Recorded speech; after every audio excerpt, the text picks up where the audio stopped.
पौराणिक मान्यताओं के अनुसार भगवान शिव और श्री कृष्ण के बीच एक महान युद्ध हुआ था, जो बाणासुर नामक असुर के कारण हुआ।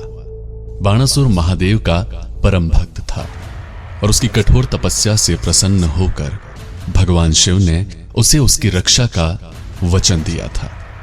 समय के साथ बाणासुर की बेटी उषा ने श्री कृष्ण के पोते अनिरुद्ध से प्रेम किया और उसके बाद गंधर्व विवाह भी कर लिया।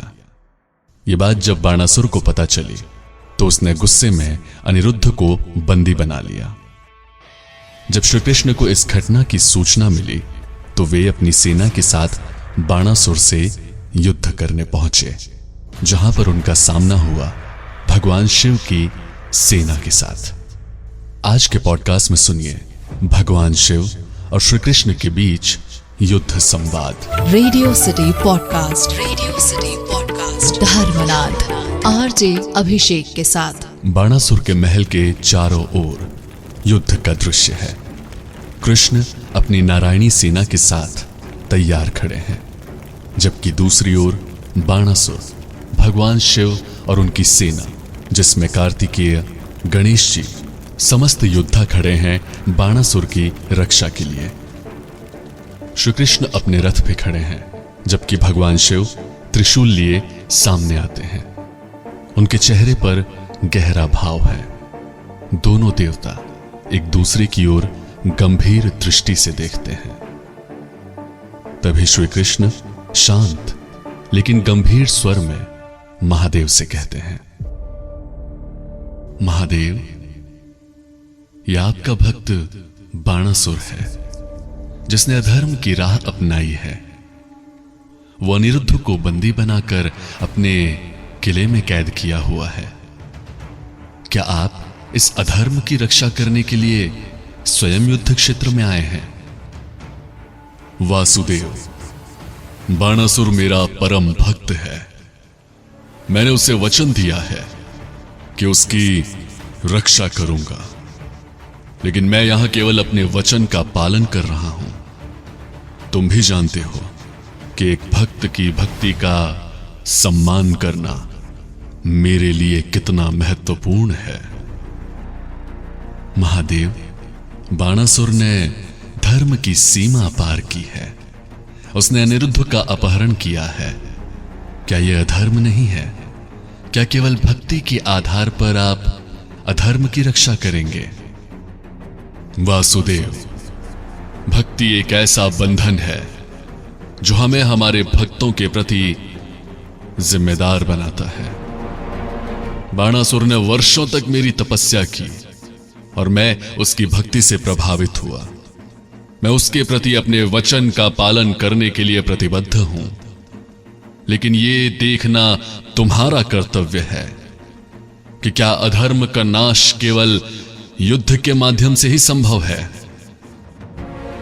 महादेव, मैं युद्ध का मार्ग अंतिम विकल्प के रूप में अपनाता हूं। मैंने पहले भी बाणासुर को चेतावनी दी थी, लेकिन उसने मेरे संदेश को अनदेखा किया। जब कोई अपने अहंकार और शक्ति में डूब जाता है तो उसे सही मार्ग दिखाना आवश्यक हो जाता है। महादेव, वासुदेव, शक्ति का प्रयोग सावधानी से करना चाहिए। क्या तुम यह मानते हो कि बाणासुर का हृदय बदलने का कोई और मार्ग नहीं है? महादेव, मैंने पहले ही उसे अवसर दिया था। जब कोई व्यक्ति अपने अहंकार में अंधा हो जाए तो उसे केवल उसके कर्मों का परिणाम ही बदल सकता है। बाणासुर ने अधर्म का मार्ग चुना और इस युद्ध में उसका सामना करना आवश्यक हो गया है। तो सुनो वासुदेव, यदि युद्ध ही विकल्प है तो मुझे अपने भक्त की रक्षा के लिए इस युद्ध में उतरना होगा। यह कहते हुए भगवान शिव अपने त्रिशूल को उठा लेते हैं। उनकी आंखों में गंभीरता और शक्ति का भाव है। श्री कृष्ण भी अपना सुदर्शन चक्र उठा लेते हैं और दोनों के बीच तीव्र शक्ति का वातावरण बन जाता है। महादेव, यदि यही सत्य है तो मैं इस युद्ध के लिए तैयार हूं। लेकिन याद रहे महादेव, यह युद्ध केवल बाणासुर के अहंकार को समाप्त करने के लिए है, न कि आपके प्रति किसी असम्मान का भाव है ये मेरा युद्ध। वासुदेव, ये युद्ध हमारे बीच नहीं है, ये केवल शक्ति और धर्म के बीच की एक परीक्षा है। अगर तुम सच्चे धर्म का पालन कर रहे हो तो ये युद्ध तुम्हारे लिए केवल एक परीक्षा होगी। इसके पश्चात दोनों देवताओं के बीच युद्ध प्रारंभ होता है। भगवान शिव त्रिशूल से प्रहार करते हैं और श्री कृष्ण सुदर्शन चक्र से जवाब देते हैं। चारों ओर दिव्य ऊर्जा का विस्फोट होता है। उनके प्रहारों से प्रकृति हिलने लगती है। कुछ समय के बाद जब युद्ध गंभीर अवस्था में पहुंच जाता है, तब भगवान शिव पाशुपातास्त्र का उपयोग करते हैं, जिसका सामना श्री कृष्ण ने नारायणास्त्र से किया। चारों ओर उथल पुथल मच जाती है। युद्ध का स्वरूप इतना भयंकर हो जाता है कि समस्त देवता भी विचलित हो जाते हैं। तभी भगवान शिव गंभीर अवस्था में वासुदेव से कहते हैं,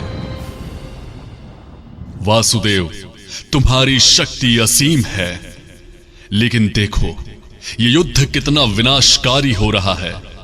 सृष्टि पर इसका प्रभाव विनाशक है। क्या तुम इसे यहीं समाप्त नहीं करना चाहते? महादेव, ये युद्ध केवल बाणासुर के अहंकार को समाप्त करने के लिए है, लेकिन आपके प्रति मेरी कोई असहमति नहीं है। मैं केवल धर्म की रक्षा के लिए ही तो युद्ध लड़ रहा हूं। किंतु इसी बीच भगवान शिव समझ जाते हैं कि बाणासुर को तब तक हराया नहीं जा सकता जब तक भगवान शिव मध्यस्थता कर रहे हैं, और वो ये भी जानते हैं कि भगवान शिव को नहीं हराया जा सकता। श्री कृष्ण ने महादेव का मान रखते हुए निद्रास्त्र का प्रयोग किया। भगवान शिव इस अस्त्र से गहरी निद्रा में सो जाते हैं। भगवान शिव के निद्रा में जाने के बाद श्री कृष्ण बाणासुर की ओर बढ़ते हैं और बाणासुर से कहने लगते हैं, बाणासुर, अब तुम्हारे पास एक अंतिम अवसर है। अनिरुद्ध को मुक्त करो और इस अधर्म को छोड़ दो। मैं महादेव का भक्त हूं, उनके रहते मुझे कोई पराजित नहीं कर सकता। तुम्हारी सारी शक्तियां मेरे सामने व्यर्थ है कृष्ण। अहंकार तुम्हें अंधा कर रहा है बाणासुर। मैं तुम्हें अंतिम चेतावनी दे रहा हूं, किंतु तुम इसका अर्थ नहीं समझ पा रहे हो। बाणासुर श्री कृष्ण की बात नहीं मानता, और तभी श्री कृष्ण अपने सुदर्शन चक्र से बाणासुर, जो कि 100 भुजाओं से लदा है, उसकी 96 भुजाएं काट देते हैं। और जब बाणासुर की केवल 4 भुजाएं शेष रह जाती हैं, तभी भगवान शिव निद्रा से जाग जाते हैं और श्री कृष्ण की ओर देखते हैं। वासुदेव, तुमने मेरे भक्त की भुजाएं काट दी, लेकिन उसे मारा नहीं। क्या यह तुम्हारी भक्ति और धर्म का प्रमाण है? महादेव, मैंने केवल बाणासुर के अहंकार को समाप्त किया है। उसके प्राण हरना मेरा उद्देश्य नहीं था। वो प्रहलाद का वंशज है, और मैंने प्रहलाद को वचन दिया था कि उसके वंश का कोई भी व्यक्ति मेरे हाथों कभी नहीं मरेगा। वासुदेव, तुम्हारी नीति और धर्म की परीक्षा समाप्त हुई। तुमने अपने वचन और धर्म दोनों का पालन किया है। तभी युद्ध स्थल पर ब्रह्मा जी के आह्वान से मां दुर्गा भी प्रकट हो जाती हैं और युद्ध समाप्ति की प्रार्थना करती हैं। हे महादेव और कृष्ण, अब इस युद्ध को समाप्त करो। बाणासुर ने अपनी भूल मान ली है। और अब विनाश की कोई आवश्यकता नहीं है। महादेव, वासुदेव, मुझे अपनी भूल का एहसास हो गया है। मैंने अपने अहंकार में अधर्म का मार्ग चुना, लेकिन अब मैं अपने पथ से विचलित नहीं होऊंगा।